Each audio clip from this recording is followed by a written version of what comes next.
Welcome back to Real Confession Stories. If you're new here, don't forget to subscribe and turn on notifications, because the confession you're about to hear is one of those stories people carry in silence for years. There are moments in life that don't feel important while they're happening. Ordinary evenings, quiet rooms, familiar faces. And then later, you look back and realize that was the moment everything shifted. This is one of those moments. After Marquez passed away, the house didn't just become quiet, it became hollow. Silence has a strange weight to it when you're grieving. It presses on you, follows you, sits beside you in every room. For 2 years, I lived like that. Functioning, smiling when necessary, cooking, cleaning, existing, but never really living. And somehow, in the middle of my grief, I hadn't noticed something important. Liam had grown up. My stepson. The boy I used to remind to finish homework. The kid whose voice once cracked when he asked for car keys. He wasn't that boy anymore.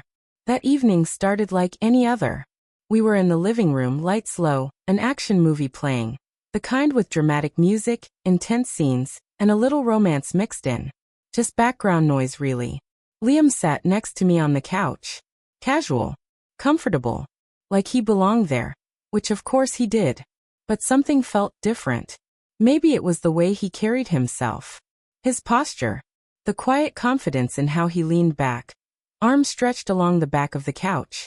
His shoulders looked broader. His face sharper, more defined. I caught myself noticing.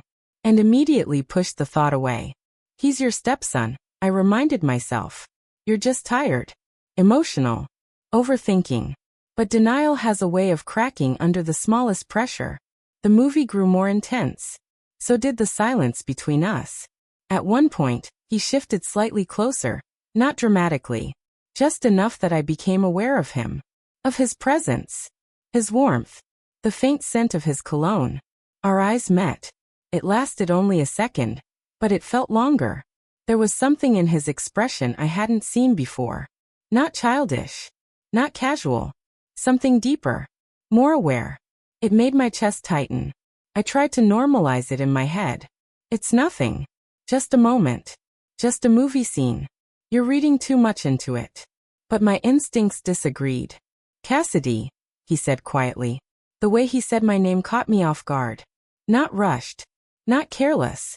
Careful. Intent. Yes. I asked, hoping my voice didn't betray the sudden pounding in my chest. I just wanted to thank you. For what? For everything. After Dad died, you stayed strong. For both of us. You didn't have to, but you did. I never felt alone. That's because of you. Grief does strange things to the heart. It softens walls. Makes emotions louder. His words hit somewhere deep, somewhere unguarded. I smiled gently. Of course, Liam. We're family. But he didn't look away. Still, he said softly. You mean more than you think. The air felt heavier after that. That night, I went to bed restless. It wasn't anything he'd done. It was what I had felt. And that scared me more than anything. Over the next few days, I noticed changes. Liam was more present. More attentive. Helping around the house without being asked. Carrying groceries. Fixing small things. Offering to cook. Small gestures. But constant. You handle everything alone, he said one morning while taking the broom from my hands. You shouldn't have to. Something about being seen like that, after years of feeling invisible, stirred emotions I wasn't prepared to deal with. One afternoon, I felt his gaze while I was in the kitchen. Not inappropriate. Not obvious. Just focused. Thoughtful. Like he was trying to understand something. I caught my reflection later and realized something uncomfortable. I had stopped seeing myself as a woman. Grief had turned me into a caretaker. A survivor. A shadow. But in his eyes, I wasn't invisible. That realization was both comforting and terrifying. Days turned into a strange emotional balancing act. Nothing crossed a line. But the tension of unspoken things hung in the air like humidity before a storm. And the worst part of me didn't want the storm to end. Then came my birthday. I came home expecting nothing special. I hadn't celebrated properly in years. But when I opened the door, Candles flickered softly around the room. Flowers on the table. Dinner set carefully, like something from a movie. For a moment, I just stood there. "Happy birthday," Liam said, stepping forward, dressed neatly, nervous but hopeful. "You did all this?" He shrugged lightly. "You deserve at least one day that feels different." I didn't know whether to smile or cry. It had been so long since someone had tried to make me feel special. Later, after dinner, we sat across from each other, talking, really talking. About memories. About the future. About how strange life had become. And for the first time since Marquez died, the house didn't feel empty. It felt alive. And that's when I realized something that shook me to my core. Loneliness doesn't just make you sad. It makes you vulnerable to feelings you thought you'd buried forever. That night didn't end with a dramatic event. No sudden decisions. No reckless actions. Just a quiet understanding that something had shifted between us. Something that could either be faced with honesty and boundaries, or left to grow in silence. And silence, I was learning, is where the most dangerous emotions take root. If you think this is where the story ends, it's not. Because the hardest part wasn't what he felt. It wasn't even what I felt. It was what we were going to do next. And trust me, that's where everything truly changed. Subscribe because the next part of this confession reveals the moment we had to confront the truth. And the decision that altered both our lives forever. The days after my birthday felt unreal. Nothing dramatic had happened. And yet, everything had changed. The house felt smaller somehow. Every shared space carried an awareness that hadn't been there before. When Liam walked into a room, I noticed. When I spoke, he listened, not casually but attentively, carefully. It wasn't flirtation. It was recognition. And that scared me more than anything else. Because recognition means something unspoken is alive. I tried to regain control in small ways. Spending more time in my room. Keeping conversations shorter. Creating little, polite distances that looked normal from the outside. But emotional distance is harder than physical distance.